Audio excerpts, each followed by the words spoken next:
Hi, I'm Tony Van Veen, CEO of Discmakers. If you're a musician, you may have seen the ads. Get your music on vinyl with no upfront investment. Vinyl on demand. Make records one at a time. Sounds pretty compelling, right? Vinyl with no upfront cost. And this is indeed a new development in the record industry. So what's the deal? Is vinyl on demand for real? How does it compare to traditional pressed vinyl? And perhaps most importantly, should you go on demand and spend zero upfront or drop $1,000 or more to get 100 records pressed the traditional way? Let's take a look.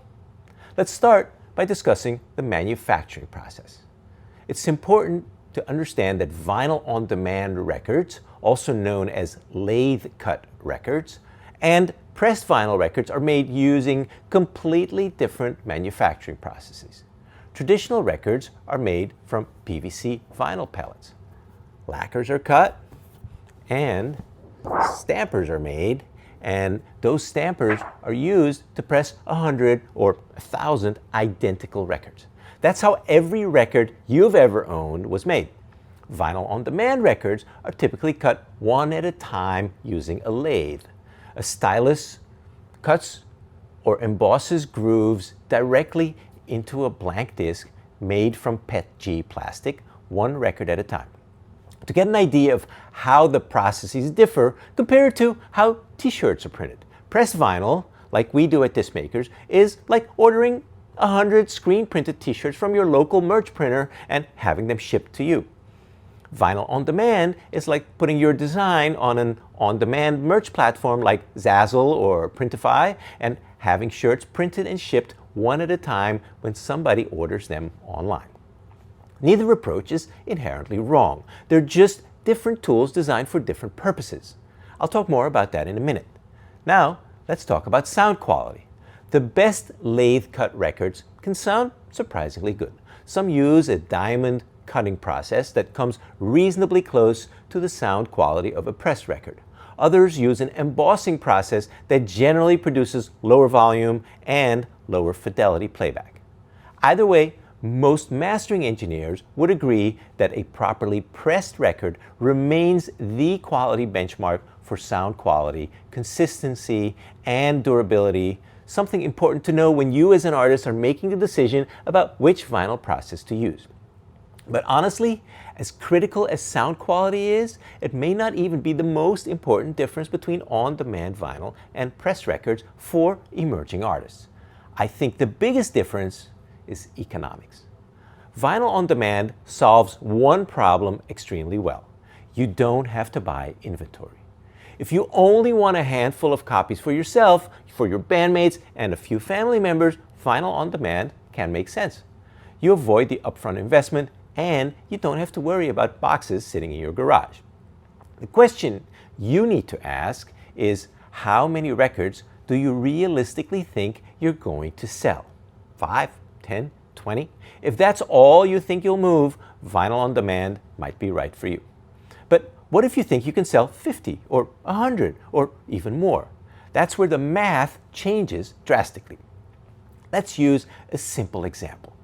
One of the leading lathe-cut vinyl suppliers suggests you sell each record for a minimum of $32, mostly because it costs you $26 to make each record.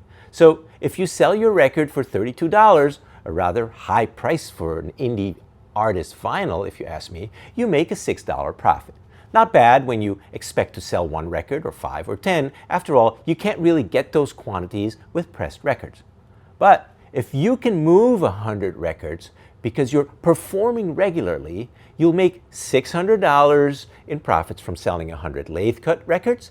If instead you had purchased 100 records from Discmakers for $999 and paid $160 or so in shipping, you would have made $2,000 in profit with pressed records. That's $2,000 in profit from pressed records versus $600 in profits from lathe-cut.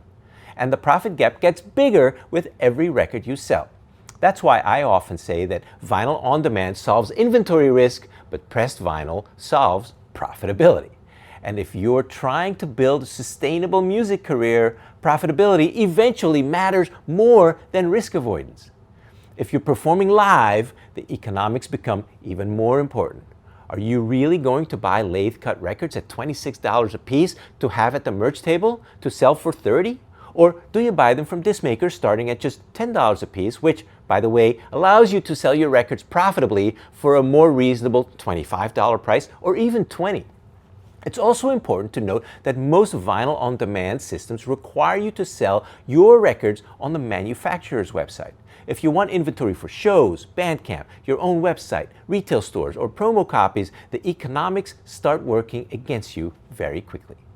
And then there's one other factor worth considering. Collectors tend to prefer pressed vinyl. Pressed records open the door to colored vinyl and special effects, custom inserts, numbered editions, gatefold jackets, deluxe packaging, all the other things that make vinyl feel special. Those extras can significantly increase the perceived value of your record and help justify higher selling prices. So here's my rule of thumb. If you're an artist and all you want is a few copies of a record with your music to test demand, and you have no idea whether anyone will buy your record, it may be worth considering on-demand vinyl. Just make sure you get diamond cut records for the best possible sound quality, not embossed records. And by the way, many vinyl on-demand customers today aren't even musicians at all. They're consumers turning Spotify playlists into novelty gifts for weddings, anniversaries, and birthdays. That's a perfectly valid use case if we ignore the copyright violations, but it's very different from building a music career. Because if you're serious about your music and about building a fan base, playing shows, selling merch, and treating your music like a business, pressed vinyl is usually the better long-term choice. Because that's when sound quality, collectability, distribution flexibility, and profit margins all start to matter. So, which is right for you? That depends. Vinyl on demand is designed around the question, what if nobody buys my record? Pressed vinyl is designed around a different question. What if they do? And if you're serious about your music career, that's probably the more important question to answer. If you've got thoughts on vinyl, drop me a comment below. I read them all and I reply to many. And if you found this helpful, subscribe to this channel. Stay in the know. I'll see you next time.